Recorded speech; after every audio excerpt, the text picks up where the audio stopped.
Well, little bumpy start. It's working. Thankfully we've got this little jump start battery. Yeah, we've not ran the van for a couple of weeks, so the battery was flat. But luckily we've got the old jump starter, so we're all good.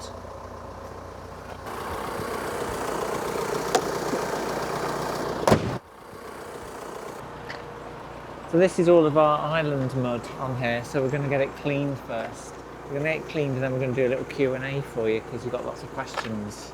But first, this is Irish dirt and we have to remove it.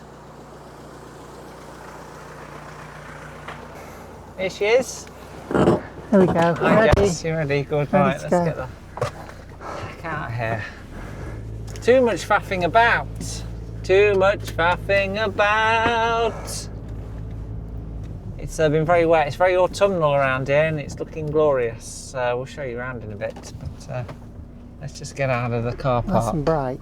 We can just get out of the car park of our house, then that would be a big start, wouldn't it? Swing it in, there we go. Swing it back to me now. Hey, are you alright?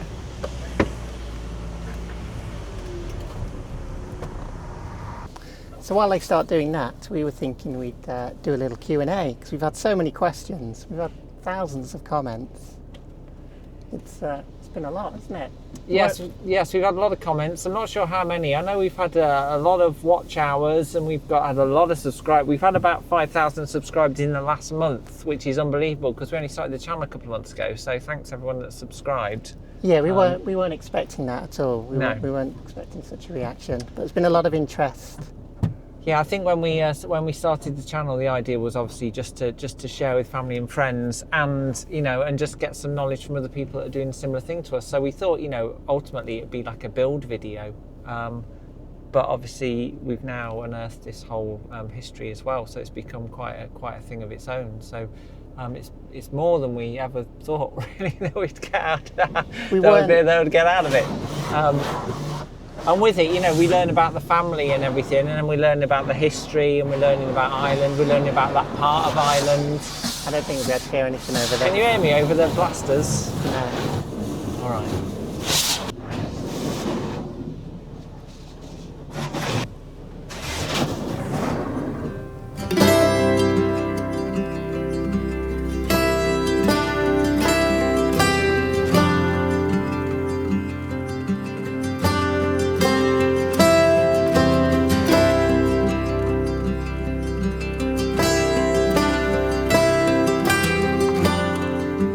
Back in the UK for a little bit.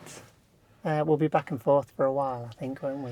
Yeah, we're going to be back and forth to Ireland. We're in Liverpool at the moment, which is our current home. So we thought we'd take the opportunity to answer some questions that have been coming up because we've had loads and loads of comments. We've had thousands of comments, I think. It's all a little bit overwhelming, but I mean, we absolutely love it. We've brought lots of things back that we found, lots of documents. So going through a lot of that, finding out who a lot of people are, putting together the photos, and Jess has been on Ancestry as well. I think I traced maybe 7 generations of a family going back in that cottage hundreds of years. We've been in touch with a few family members, and also we've had people get in touch with us as well.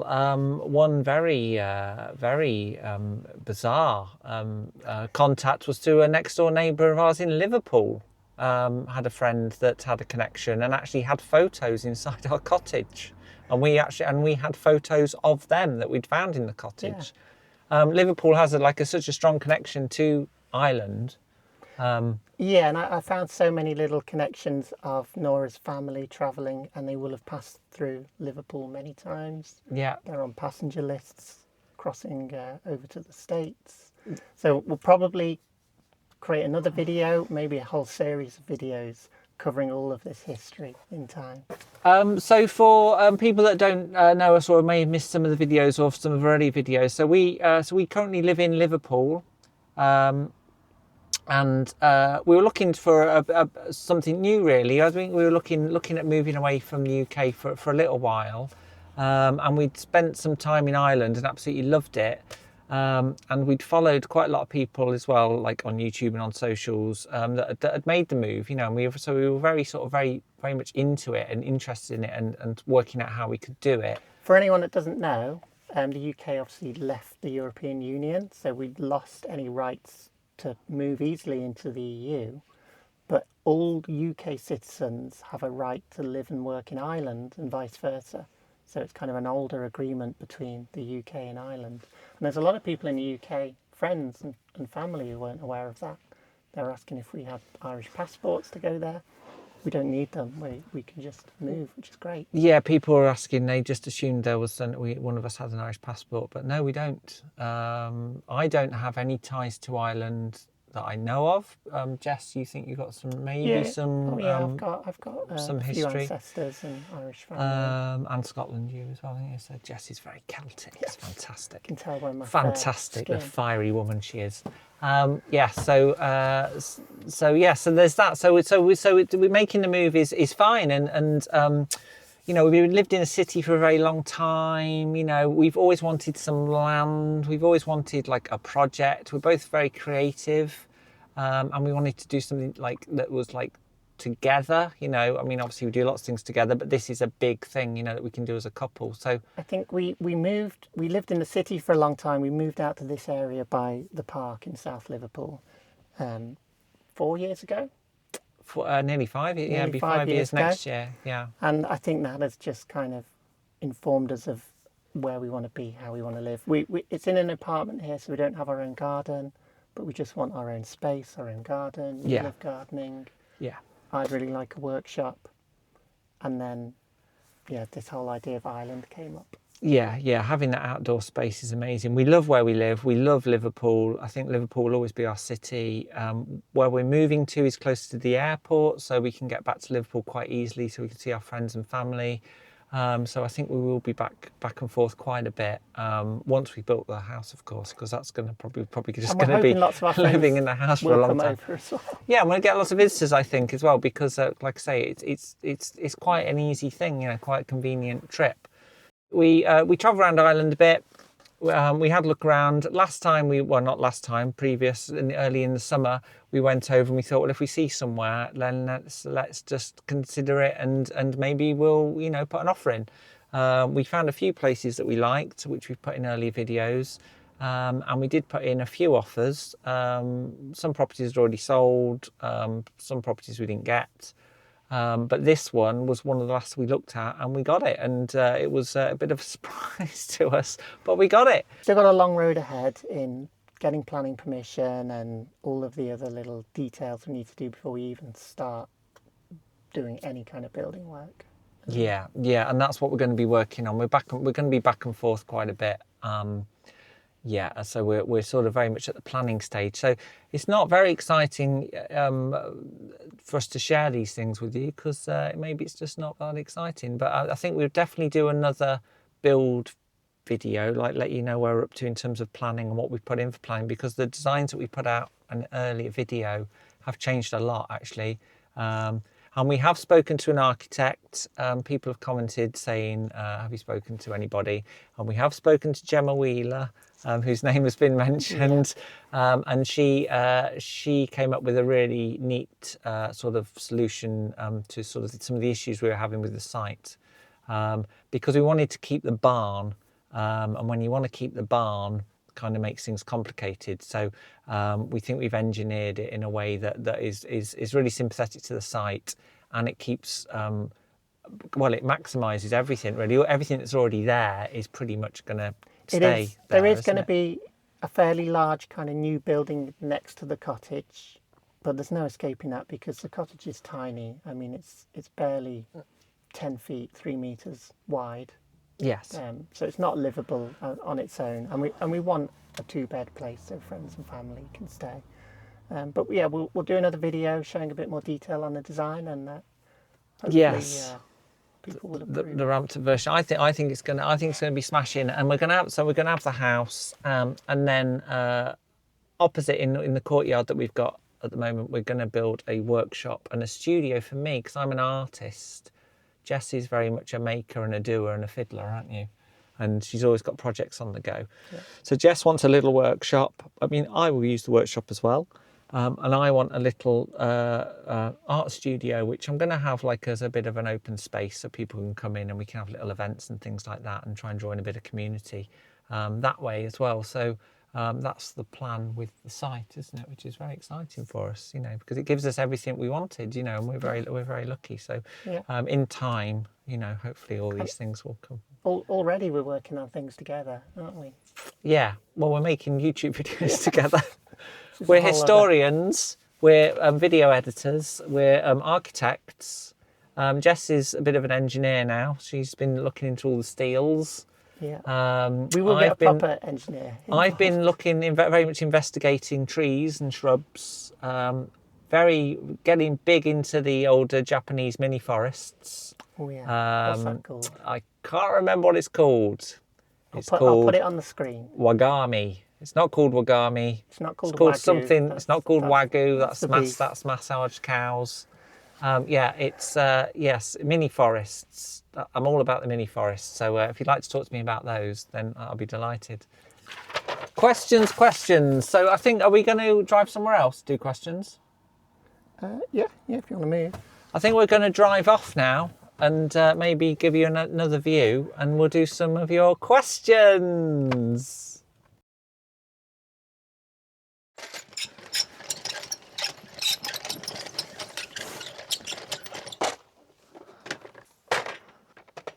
Prepare to do battle. Now, plan, make a bit of a hole here, poke it in.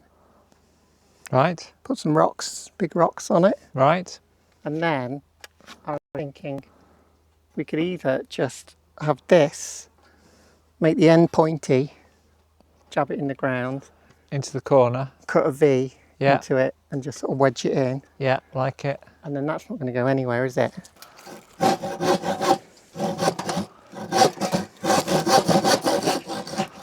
Come on, let's turbocharge this video.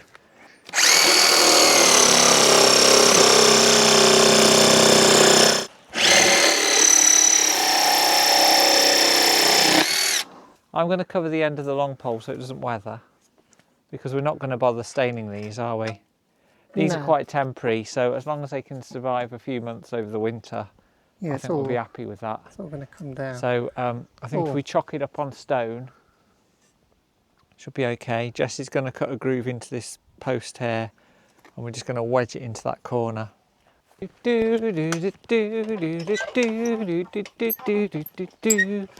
Hey!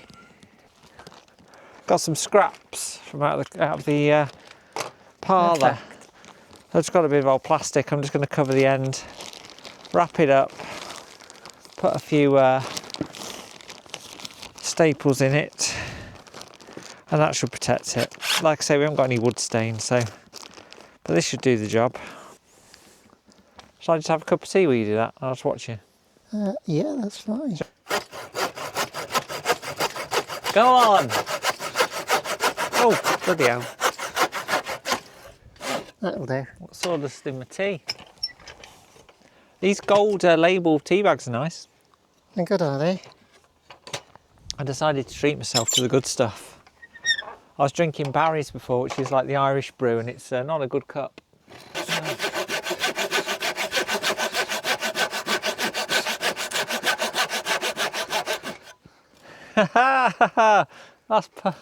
That's goddamn perfect. Is it? What? I think so. I mean, you're not going to get any more even than that. Well, the line you've drawn is... oh, okay, fair enough. No. Oh, there's a vertical line. No, I know. And then I do a line off here. Fair play. Show them. Go on, do the demo. He's just showing me. Pencil behind the ear. Oh, I mean, that's not bad, is it, really? Snug. That's fine for anything. For our first botched bit of woodwork. I think that'll do the job. And you even got sawdust in your tea. I know, I've got sawdust in my tea, which I'm one I got splinter. massively happy about. We should be wearing your gloves, I said this. I forgot about my gloves. Yeah. There's not really enough room. What do you mean? For the screw holes. Need another bit of wood on it. Oh God. Well, I thought it was big enough. Well, I just assumed I didn't. Yeah, but I said to you when we bought it. Flipping heck. All we need is a little bit of that on there. Yeah, just go to that. Yeah, perfect. Wow. Yeah. Let me It's just elegant. cut this off then. That's elegant. There's always a solution, don't worry. It's always a bodge.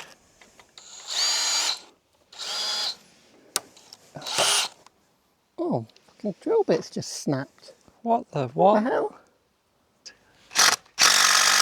What?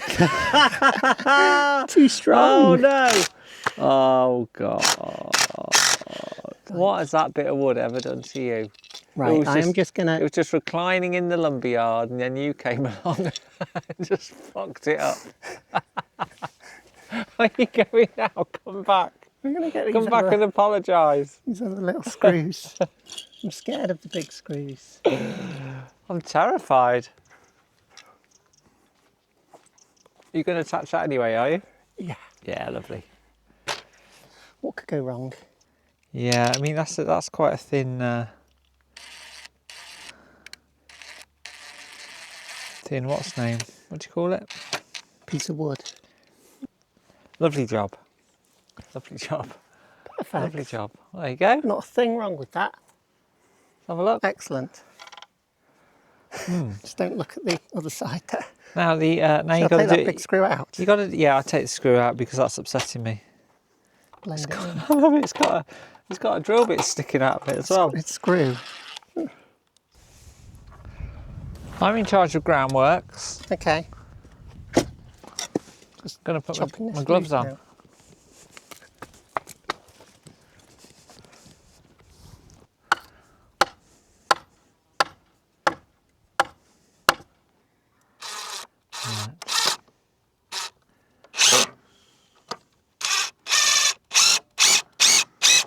Whoa! Look at that, it's hanging around. So you might have already guessed what we're putting on the post. Reolink very kindly sent us one of their cameras. I'll get this up on the post and give you a little run through of the features. So the camera we're putting up at the moment is the Reolink Go PT Ultra, and to be honest it's perfect for this situation because we don't have any power, obviously internet connection at the cottage yet, but this camera comes with a SIM card and it has a mobile connection so we can just access it remotely. We don't need Wi-Fi, and then combined with the solar panel that they sent as well, that tops the battery up every single day. We left the house just before Storm Amy came rolling in, so the camera did a really impressive job holding up against the weather.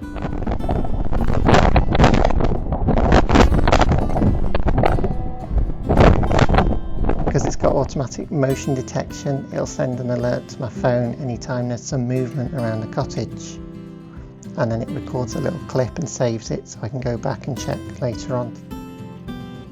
By setting up exclusion zones, I don't have to get alerts every time a tractor drives past or if a cow comes to have a look over the back wall.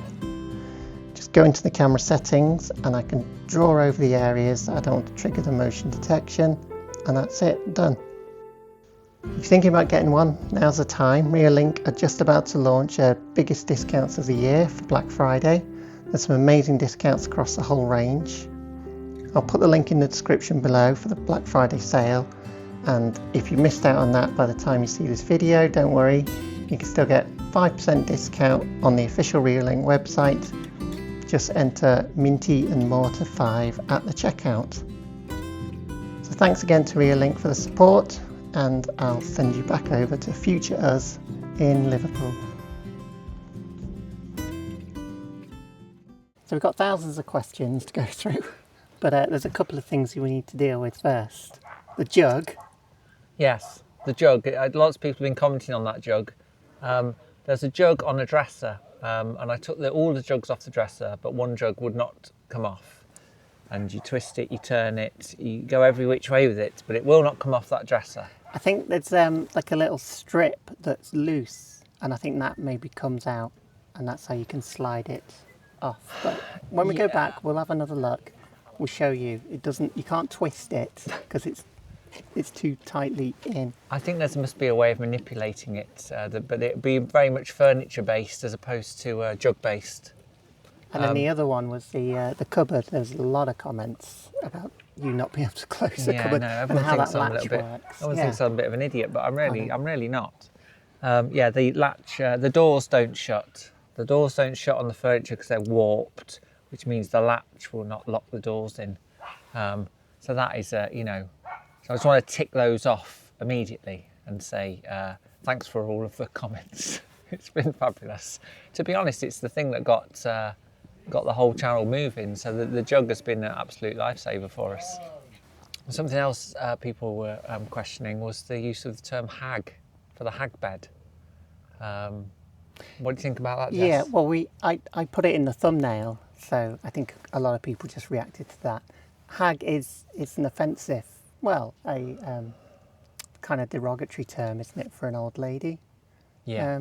But historically, I think it was associated with like witches. It's like calling old ladies witches. But the hag bed is that little outshot bed next to the fire where the old lady of the house would often sleep, and there's stories that she would keep an eye on all the family from her bed.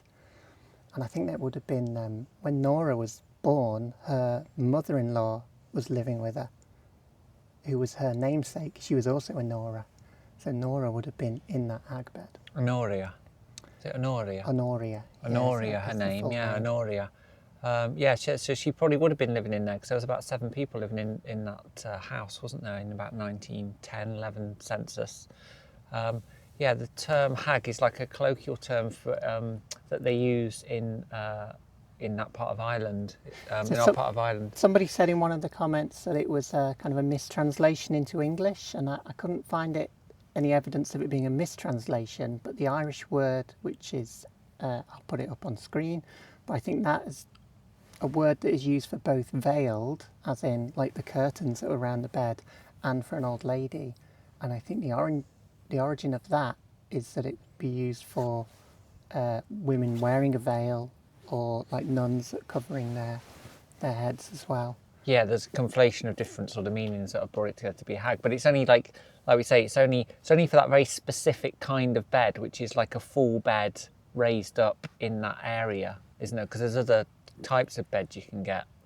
There's settle beds, which are which like is a the sort of fold drop out down. bed. There's a settle, isn't there? And there's a lot of examples of a bed by the fire, but it's that little area of Ireland that has specifically the outshot bed, and they are called hag beds. Yeah. So that is the term. We've been to the Museum of Ireland, and we've spoken to other historians, and also we've a couple of good books, haven't we? It's one of the books, Claudia Kinmonth. Kinmonth, yeah. Claudia Kinmonth, the Irish country furniture book, is stunning, and it's furniture from like 1700 onwards, and it's all kind of it's all the sort of the Irish furniture of the time, vernacular furniture. And it's funny, you go through the book and you just see our dresser over and over again in it, with all of the same plates, the same jugs, it's the same patterns, the spongeware, it's all there, So it is a real proper little museum piece, that. And the table's in there as well. And the chair, loads of other examples. And the bed is in there. The mug rack. The hag bed is in there as well. Yeah. So thank you for that. There's quite a few questions about Nora's family, why they didn't inherit the house, how it came to us. Nora didn't have any children. She never married. There's certainly no evidence she ever married. One person commented saying Patrick was her husband, but no, Patrick was her brother. She was one of 7, is that right? 3 sisters, 3 brothers. Patrick lived with her longest in the house. He died in the 80s. Another brother ended up in the UK, and another brother died when he was a bit younger. Of her sisters, one went to the States. Well, possibly. I think 2 went to the States, don't we? States. Yeah, I think 2 went to the States, and one of them in particular, obviously was close to our Nora, and sent lots of photos. So we found lots of photos of her, and lots of photos of her daughter, which would have been Nora's niece. and she stayed in touch. So we've got letters from her, got lots of photos with things written on there. We've got her children and her grandchildren, and we believe she's still alive in Arizona. So we're going to try and reach out to her. If she is alive, she will be in her 80s now. But we think there might be a chance that we maybe can get in touch with her or speak to her, or certainly, if we can't her, then her children. So Nora didn't have any children to leave it to, but she was in her later years. The farmer and his family over the road looked after her, and she left the land and the cottage to them. So that's how it came into our possession. Yeah, the cottage originally had like a big wide strip of land, sort of front and back of it, and that all went into the farm. But our piece was available for us to buy. So yeah, that's how we came by it, wasn't it? Yeah. So whatever family were left were distant and far away, and obviously never came back to clear the cottage. The people that knew her, the farmer and his family, they took a few sentimental things from the cottage and boarded it up, kept it secure, and looked after it until they eventually sold it to us. Yeah, they looked after it very, very well, and it's amazing really that it's survived. Like all the paperwork, like I say, we brought it all home, and it survived very, very well. And the photos and everything, they're crystal clear. Really, it's just the wood that's suffered a bit with the old woodworm and everything else. Yeah. But everything else seems to have done very well.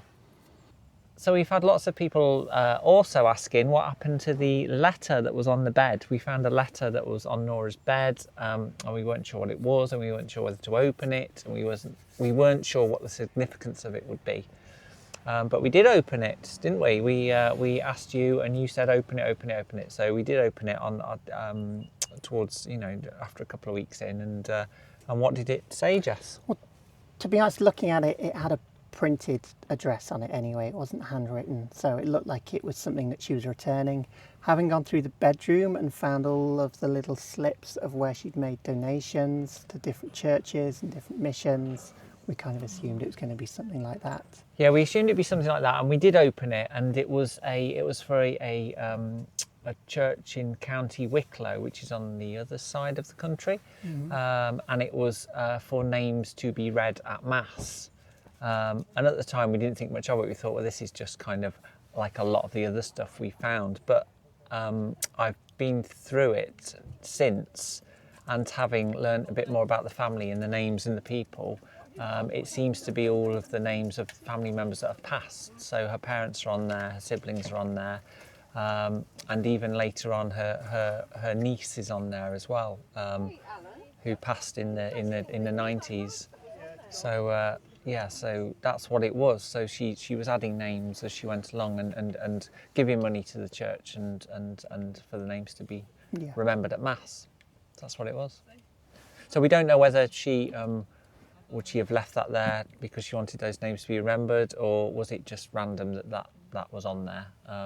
It was sealed, so you do think, well, did she leave it on there for somebody to maybe pick up and remember those names?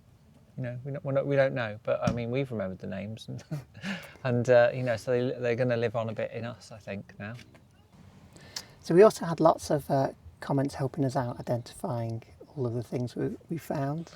Yes. Neither of us are Catholic, so we weren't familiar with a lot of the traditional Catholic things. My mum was Catholic; she'd have known what those were. So yeah, appreciate that help. Jess's mum she would have known. She would have nailed this down. She was an RE teacher as well, so she was very hot on these things. But we've learned quite a lot anyway about what the things were. We found what did we found? We found there's the Child of Prague. Child of Prague, which I knew nothing of. I thought there's a little broken statue up on this wardrobe, and everyone was just screaming Child of Prague at me. Somebody said to me, like, was its head broken? It's like, yes, it's meant to be. Yes. Why was its head broken? So that's supposed to bestow lots of good luck. We've left all of these objects in the house, so it should bestow us a bit of good luck, hopefully. Some good weather for next year. Yeah. We found we found a bottle of liquid in the bedroom, in a plastic bottle, and I said, "What's this?" And I thought it was a bit strange. And someone did say, "I wonder if it's holy water," and I'm thinking, yeah, it could have been holy water, couldn't it? Yeah, it I could have remember been picking up holy and thinking water. it didn't seem like water. it was very clear and it seemed a bit thin, but I don't know. It Very was like clear and thin, like water. like alcohol or white spirits. Oh, it could have been white spirits, but it could have been holy water. We didn't open I it. mean, there are shrines very close by where you can easily pick up a few bottles of that. Yeah, what else did we find? We found... There was a little bottle with dark red liquid. Most comments suggesting that was iodine. I suppose it probably the was. mystery liquid in the little quart bottle. Yes, so we think that's probably iodine. I'm yet to sniff it, although I have sniffed the perfume that was there, which is really popular. That perfume. What's that perfume called? 4711. 4711, made in 4711. West Germany. It's not West Germany anymore. But in the day, it was made in West Germany. Yeah, they've been making that for hundreds of years, apparently. You know, I'd never heard of it, but you lot love it, it seems. So yeah, keep spraying that stuff on. I think it will be the signature fragrance of the house, and I would definitely look into getting more bottles of it. Maybe I'll start wearing it myself. I don't know. Put it in the vaporizer. But it's in the vaporizer. The smell of fresh bread and vegetable soup and that old perfume. Old German but we're excited about the perfume. There was nothing in the biscuit tins. I did rattle them all, and there was nothing in there. There was no cash in the mattress. People are asking. There's none of that. There is asbestos in the roof. We've definitely got asbestos. So that's another one batted off. What other questions were there? Few people asking how old the house is. So when I first looked into this, I went back through the historical maps of Ireland, and there were maps going back to about 1830, late 1820s, and it kind of looked like the house wasn't on there. If you overlay them, there's other buildings which aren't there now, but not our house. But going back and looking at it again, I think maybe that is our house. It's just they don't quite line up.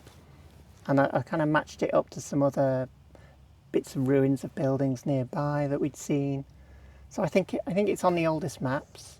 And after you kind of chipped away at the wall and looking at all those layers of plaster, I mean, it must be going back 200 or 300 years. Chipping away at the plaster. It's like it was just coming off in like leaves, you know. It's like it'd been reapplied and patched up and reapplied. I think it's hard to date a house like this because it gets extended and adjusted, or things get moved around. Well, but ours hasn't really had anything. Bits of it might have been reused. I mean, things like bits of wood. There wasn't a lot of wood, so you can probably figure out the age of things from the wood, because wood was reused and repurposed, because you never threw wood away because there was no wood really. So even like in the beams in the roof and things, I think when we take the roof off, that'd be interesting to see the beams, and maybe we'll get some sort of gauge on the age from those. Underneath the asbestos sheets, we can see it's got all of the original thatch still on there. Yeah, all the original thatch, and we've been watching a few of our favourite shows, haven't we? We've been watching, The Great House Revival, obviously, with the beautiful Hugh Wallace, and what's your other fella called up in the north? Oh, Patrick something. Patrick up in the north, and he's got a fella up there at the university who's taking little slices of the bogwood from the roof and dating it. You know, going thousands and thousands of years old. Dendrochronology, isn't it? Dendrochronology. He's a dendrochronologist. So I mean, that would only tell you how old the wood is, not necessarily how old the house is. True. But I suppose it would depend if it was bogwood, you'd expect that to be a lot older. If it was just regular wood, then you'd expect that to be forested, harvested. But we'll leave that to the dendrochronologists. Any dendrochronologists watching that we can send some old wood to? Let us know. Are we going to get any animals? Because we'll have a little homestead, won't we? So are we going to get any animals? We don't currently have pets. We've never had pets together, have we? No. We live in a big house, and it's lots of apartments and lots of neighbours with dogs and cats, but primarily dogs because we live near a park, and we get to dog sit a lot. And I've had dogs in the past, and I'm a big fan of dogs. Jess has always had cats. Jess is a big fan of cats. But I grew up with cats. I think I've got Jess onto the dog thing. She wasn't keen. I don't think. But Depends on the dog. And to be honest, I'm not keen on cats. I don't trust them. But I think between us, maybe in the future, maybe a dog and a cat would be good. I mean, for me, a cat needs to be earning its keep. So if we do live on a little homestead and we have got veggies and bits and pieces and any outbuildings and things, we need to be mindful of any pests and things that might come in, and the cat would obviously see them off or bring them into the bedroom and drop them on the bed. I don't think we'll be getting chickens anytime soon. I don't think we'll be getting chickens, no. Maybe a duck. I don't think we'll be getting chickens. Neither of us. Well, you eat eggs occasionally, don't you? Yeah, not much. We're both essentially veggie. I'm vegan. So it would be lots of plant-based stuff. Chickens, I mean, I'm not adverse to having chickens, but I don't think that we're going to go that way. I think in terms of our outside space, we want to try and rewild it a little bit and give it back to nature a little bit and try and encourage the wildlife in, really, as much as possible. So people are asking about like what happened to Nora. So basically in 1987 her brother died, and it was her and her brother who'd lived together for a long time in the house because everybody else had passed. So her and her brother, she was effectively on her own from that point, 1987, and then I think from 1987 to 1997 when she eventually left, I think it just got a bit too much for her to manage, because she would have been like 77 years old then. Yeah. So 77 into her 80s, I think it all maybe got a bit much for her to manage, and sort of just a general decline. She had no running water there. She had no toilet. She was, according to the neighbours, she was just getting water from rainwater off the roof, off the asbestos. The asbestos roof. So yeah, it would have been a hard life. Yes, on her own. Yeah, on her own it would have been. I imagine her and her brother got by quite well, but yeah, just on her own. So she moved into a nursing home, a care home in 97, and she was there for the rest of her life then for a few years. She did come back and visit the cottage once, I think, but from what we know from the neighbours, she was very reluctant to leave the home, really. I think she was quite comfortable there, and she did come back to the house, and I think there's a photo of her actually at the house. We think it might be from then. But from what we understand from the neighbours, she wasn't that fussed, really. People lit the fire for her and everything, had it all set up nice for her. But I don't know that she was that fussed, because she was just tired, and she was feeling fragile, and I guess she just didn't like sort of being out of a nice, warm, cosy nursing home. Yeah, it would have been a bit of a revelation, I guess, being looked after like that in a home. Yeah, absolutely. Yeah, being all of the sort of warm and cosy, having all your food brought to you and all the rest of it. Hopefully. Yeah, it would have been a big thing. Yeah. So hopefully, I wasn't saying hopefully, she had a good few years there. But then she passed in 2000, so she saw in the millennium, and then off she went. So. So that's our Nora, isn't it? And then, as you saw in our last video, she was buried in the family plot just a few hundred metres away from the cottage, and you can see it across the hills. Yeah, if you go to the end of the garden, under the tree there, when the sun hits right, the whole of the graveyard is just like bright white, because all the sun hits the gravestones. Which was pretty amazing. I think when we first got there, I walked down and saw that, and I was like, "Wow, what's that over there?" And it's the graveyard. So it's Nora's gravestone, sort of shining back over there. So that's nice to know that she's just around the corner. A few other things that have come up that I found quite interesting. The clock. The clock was in a box on her mantle, and I was thinking, why is it in the box? I was thinking, is it just to look after it, to care for it? But of course. Like lots of people said, it's just to baffle the noise of the clock, I think, because it was quite loud. It was quite loud when I set it off, and in that little cottage it must have been deafening. We think it was just to baffle the noise. Someone else suggested with the barn that holes at the top of the barn, where this looked like little windows, was for owls. I don't know how true this is, something I'm going to have to look into, but it's so at night owls could come into the barn and they could hunt for mice and things. I don't know whether do you think that's true? I don't know, would they go through that little hole? Through the little hole, yeah. Well, they go in the little hole and they'd sort of perch on the rafters and then jump down on any mice that might have made their way into the barn. I'd like to know if that's true. I mean, I'd like to encourage some owls. I'll be Yeah. making holes in all the buildings to Well, get the owls in. Yeah, I'd be worried about the barn swallows getting in Well, we again. have got an issue with barn swallows, haven't we?